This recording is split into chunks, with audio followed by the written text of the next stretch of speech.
Philosophers and scientists have long debated the nature of time. Some view it as a linear progression. You have the past, the present, the future, while others propose that time might be more like a vast, interconnected fabric where moments and events are intertwined in ways that we can't fully grasp.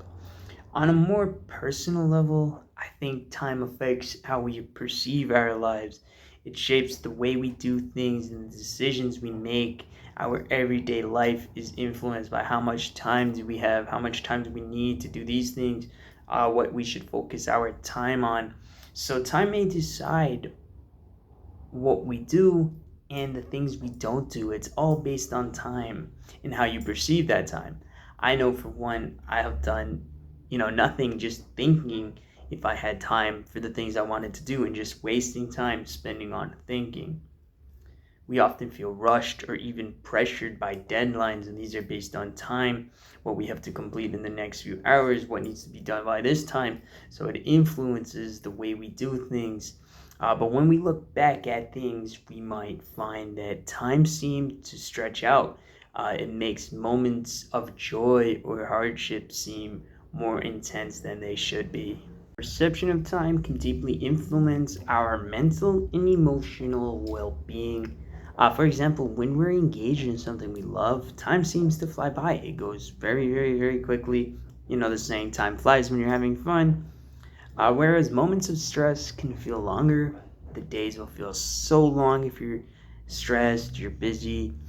So the subjective experience of time can shape how we remember events and how we plan for the future. For some people, the day might go fast. For some, it went long. But the most important question we can ask is, or what we can ask ourselves is, are we making the most of each moment or are we letting it slip away unnoticed? So, first of all, don't be busy, be productive. Prioritize your projects and your time. Do things that are worth your while and that are going to help you along your path, things that are actually going to improve your life. Busy can be anything. You can be busy with a lot of meaningless things, but do things that are going to benefit you and your future and are helping you move towards your goals. Next, we have to know yourself. Avoid comparing yourself to others. That's the number one thing you shouldn't do. Never compare yourself to others, especially when it comes to time. You have to work as though you're running your own race. Time has no deadline.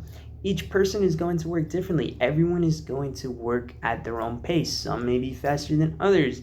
That is okay. Work on your own time. Do what you feel is comfortable and do not look at what others are doing. That is the number one misstep. You see someone else progressing very fast, don't worry. Do what is comfortable for you.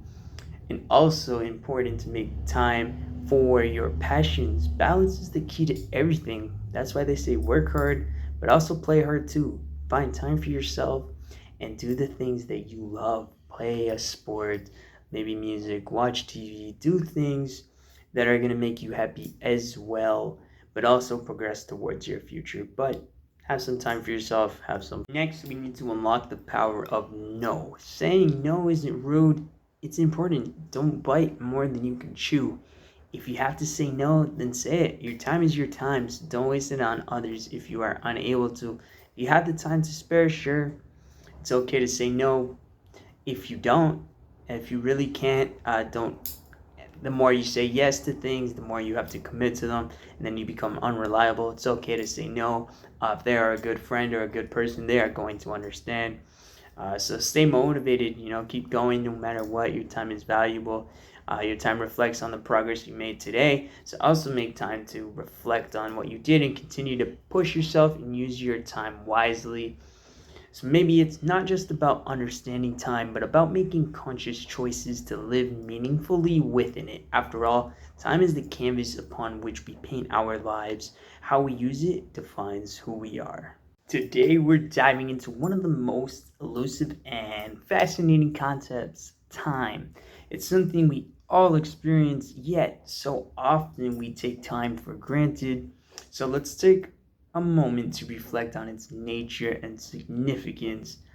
Time is a constant in our lives. We measure it, we schedule it, and we try to manage it. But what really is time? Well, it's just a sequence of moments, or is it something more profound?